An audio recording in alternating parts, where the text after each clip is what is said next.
इंदिरा गांधी पटेल नगर अकोढ़ा से सचिकांत मिश्रा आज व्यंजन संधि के जसत्व संधि को लेकर उपस्थित हुए हैं। बहुत ही शार्ट सूक्ष्म विधि से आप समझने का प्रयास करें। जसत्व संधि दो प्रकार की होती है। पहला पदांत जसत्व संधि और दूसरा अपदांत जसत्व संधि। अब इसमें सबसे पहले हम पदांत जसत्व संधि को लेकर उपस्थित हुए हैं। जैसे पदांत जसत्व संधि क्या है, इसके सूत्र में आइए। झलाम जसो जयंते, इसका मतलब क्या हुआ कि झल प्रत्याहार।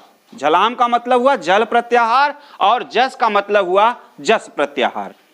अंते यानी इसके अंत में।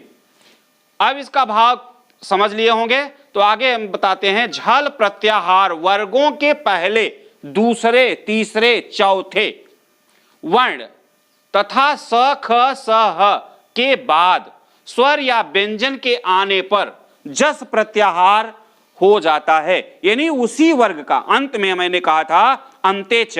अंते च का मतलब हुआ वर्गों के अंत में वह उस वर्ग का तीसरा वर्ण हो जाना।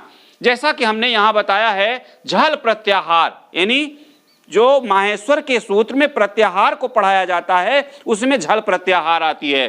तो उस झल प्रत्याहार का और बटे में जस प्रत्याहार यानी झल का जस हो जाना, इस अंत में उसी वर्ण का तीसरा वर्ण हो जाना। यहां आइए नियम नंबर 1 में, यानी झल प्रत्याहार बटा जस प्रत्याहार। इस वर्ण का इस वर्ण में परिवर्तित होना, यानी पहला के साथ पहला, दूसरे के साथ दूसरा, तीसरे के साथ तीसरा और चौथे के साथ चौथा वर्ण हो जाना। ऐसा नियम हमने अगले वीडियो में भी बताया था। बहुत ही शार्ट विधि है। और बाद में क्या करना है कि अंत में तीसरा वर्ण उसी वर्ग का। यह भी बहुत सरल विधि है। जैसे कि नियम नंबर 2 में हमने समझाया है, पदांत झल प्रत्येक वर्ग यानी पदांत झल प्रत्याहार का, झल प्रत्याहार का प्रत्येक वर्ग का 1 2 3 4, जैसा कि 4 वर्ण हैं। मान लीजिए उनमें से वर्ण का स ख स ह, ये 4 वर्ण हैं, स ख स ह के स्थान पर जस यानी जस प्रत्याहार का जिस वर्ग के झल हैं उसी वर्ग में जस प्रत्याहार का हो जाना होता है और उसी वर्ग का तीसरा वर्ण होना। जैसा कि उदाहरण में हमने बताया, उदाहरण नंबर 1, चाहे उदाहरण कह लीजिए या हमारी संस्कृति भाषा में उसे इति कहते हैं। इति माने ऐसा, यानी प्रथम पद प्लस द्वितीय पद बराबर संधि होती है। अब हम देखते हैं कि जैसे वर्ण है आपका प्रथम पद जगत है और दूसरा है ईश, तो दोनों मिलकर के, अब यहां एक चीज का ध्यान रखना होगा। नियम नंबर 2 में हमने कहा था कि उसी वर्ग का तीसरा वर्ण हो जाना। तो उस वर्ग का, अब देखिए जगत धन ईश। अब यहां हमने किया है त के स्थान पर क्या आएगा, द। क्यों? क्योंकि यहां हमने बताया त थ द ध न, त थ द ध न। तो ये वर्ण के तीसरे वर्ण यानी त वर्ग का, यहां क्या त वर्ग है तो त वर्ग का तीसरा वर्ण, त वर्ग का तीसरा वर्ण क्या होगा, द। उसी वर्ग का हमने कहा है कि उसी वर्ग का, नियम नंबर 2 में उसी वर्ग का, चाहे जो वर्ग हो, क वर्ग हो, त वर्ग हो, च वर्ग हो, छ वर्ग, कोई भी वर्ग हो, उस वर्ग का ध्यान रखना है, उस वर्ग का तीसरा वर्ण ही होना चाहिए। कोई नियम ना पढ़ें, सिर्फ इतना जरूर ध्यान रखें कि उसी वर्ग का तीसरा वर्ण, तो कोई गलती नहीं होगी। ध्यान दीजिए, जैसे मैंने यहां बताया है उदाहरण में कि जगत धन ईसा, तो यहां त आया तो त के स्थान पर हमें तीसरा वर्ण क्या मिलना चाहिए, द। क्यों? क्योंकि त वर्ग है, तो त वर्ग का पढ़िए त थ द, त थ द, तो तीसरा वर्ण आपका द आया। अगर तीसरा वर्ण, अब इसको उलट दीजिए। चलिए, अभी तक हम सीरियल से चलते थे, अब उलट कर चलते हैं।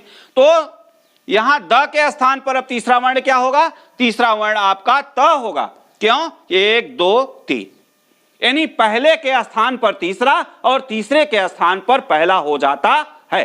जलाम जसो जयंती में झलाम झसो जयंते सूत्र के माध्यम से जसत्व संधि में, व्यंजन के जसत्व संधि में झलाम झसो जयंते में झल प्रत्याहार का उस वर्ग का तीसरा वर्ण हो जाना यह स्वाभाविक है। नियम नंबर 2 में हमने बताया है, उसी के आधार पर यहां हो गया त के स्थान पर द। जैसा कि हमने यहां हल करके बताया है, आपका वास्तविक चाहे इसको मान लीजिए चाहे इसको मान लीजिए, अगर इसको मानते हैं तो यहां त आएगा, अगर इसको मानते हैं तो यहां द आएगा।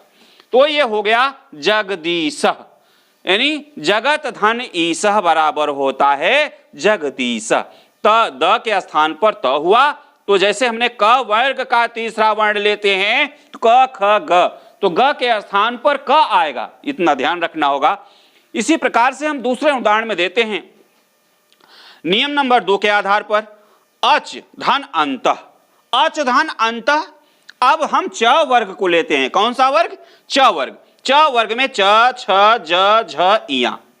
अब हम देखेंगे नियम नंबर 2 में हमने कहा था तीसरा वर्ण लेना, केवल तीसरा वर्ण, तो च वर्ग का तीसरा वर्ण आपका ज आता है, तो ज के स्थान पर तीसरा वर्ण आपका च आ जाएगा।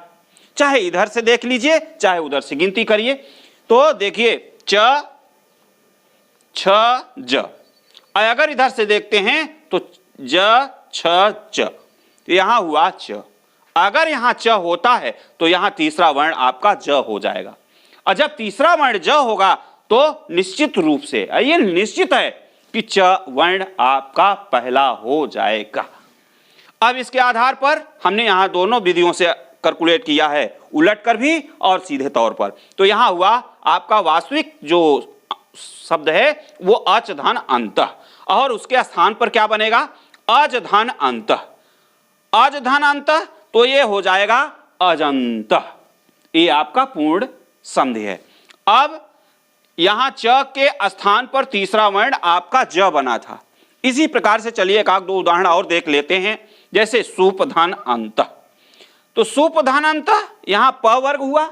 अब प वर्ग देखेंगे तो प फ ब, तो निश्चित रूप से आपका तीसरा वर्ण ब बनता है, तो ब के स्थान पर पहला वर्ण आपका प बनेगा, तो प के स्थान पर हमने ब बनाया, शुभ हुआ। क्या हुआ? शुभ। अब शुभ धन अंतः, दूसरे द्वितीय पद में हमें कोई परिवर्तन नहीं करना है, जो परिवर्तन करना है वो प्रथम पद में ही परिवर्तन करना है, झलाम जसो जयंते संधि में। तो सुबंत हुआ। अब सुबंत के समझने के लिए प वर्ग का तीसरा वर्ण क्या होगा? प फ ब। तो हमने देखा कि यहां ब आया, हमें और कुछ नहीं करना है, सिर्फ इतना ध्यान रखना है कि किसी वर्ग का, वर्ग आपको याद करना होगा, उस वर्ग का तीसरा वर्ण, बस, बाकी कुछ नहीं ध्यान में रखना है। जितना हमने लिखा है किसी शब्दों पर कोई ध्यान नहीं। और स ख स ह, ये 4 वर्ण हैं, इन चारों वर्णों के स्थान को आपको देखना होगा, बस। तो आइए हम दूसरा देखते हैं उदाहरण, वागधन ईस। तो वागधन ईस, अब यहां क्या हुआ? क, हमने पहले ही वर्ण में लिखा है क ख ग घ, तो यहां क है पहला वर्ण। क आपका पहला वर्ण है तो तीसरा क्या हो जाएगा? क ख ग। तो यहां हमने बना दिया वागधन ईस। सिर्फ इतने परिवर्तन करना है कि पहले के स्थान पर तीसरा और तीसरे के स्थान पर पहला। तो यहां हुआ वागधन ईस, ये हो गया वागीस, यानी क वर्ग का तीसरा वर्ण, क ख ग घ। इस प्रकार से यह आपका जसत्व, पदांत जसत्व संधि आपकी पूर्ण होती है। इसके बाद हम अगले वीडियो में आपका अपदांत जसत्व संधि, जसत्व का ही लेकर उपस्थित होंगे।